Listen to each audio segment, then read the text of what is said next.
When it comes to grooming gangs in the UK, the first time there was a link between ethnicity and crime was discovered in 2011, where a Times journalist found 17 cases of abuse.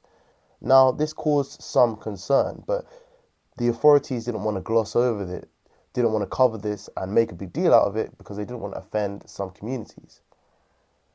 There was also a film that was supposed to be made about grooming. However, the Education Board decided not to show it in schools because they didn't want to offend some communities. Despite making up around 8% of the population in the UK, 28% of child abusers in these gangs are of the Asian persuasion, whereas only 30% of these abusers are white males. And yes, liberals and lefties like to use that statistic to say, oh, the majority of child abusers in these grooming gangs are white males. Yes, because the majority of people in the UK are white males. If you take the ethnicity in proportion to the crime, you will see that Asians are overrepresented when it comes to grooming young white girls. For example, in Rotherham, where there's been many notorious cases of grooming over the past few decades, they only make about 2 to 3% of the population in Rotherham. But yet they commit most of the grooming offences. So maybe it's finally time for us to admit there is some sort of link between communities. But what we're saying is that the police and the education system, by not actually warning us about where the sort of danger is coming from and why it's happening, where the grooming gangs, the grooming offences are sort of going overlooked by mainstream media. Unless you're on a conservative outlet, you will never actually hear about this, because the fact is, these men do target white British women. The ethnicity is part of the crime here.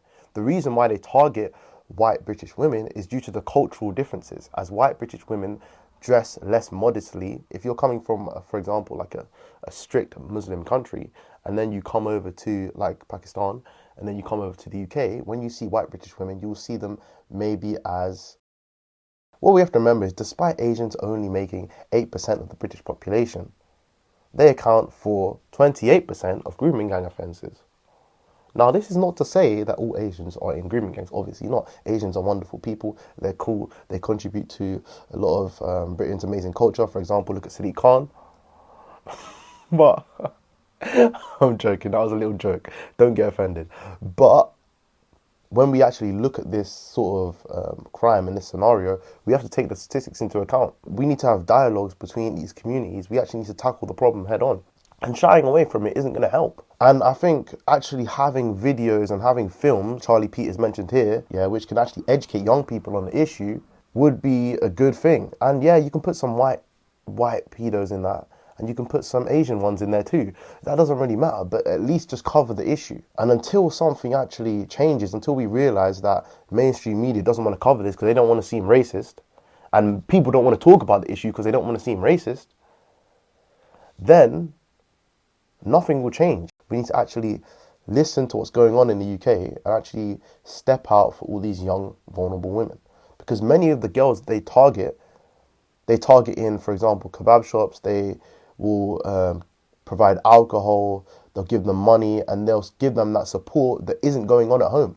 So a lot of these young women, they are going to these men in these grooming gangs because at home they don't have that support. At home they don't have that loving environment. So they're going to somewhere else for it. And sadly, all these men want to do is use them for profit and use them to help other men.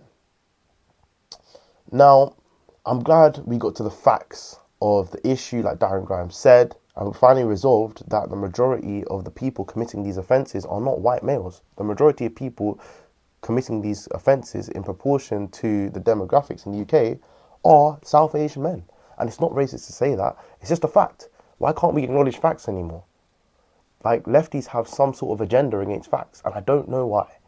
But I'm Liam, this is Reasoned. Like, comment and subscribe if you want to see more.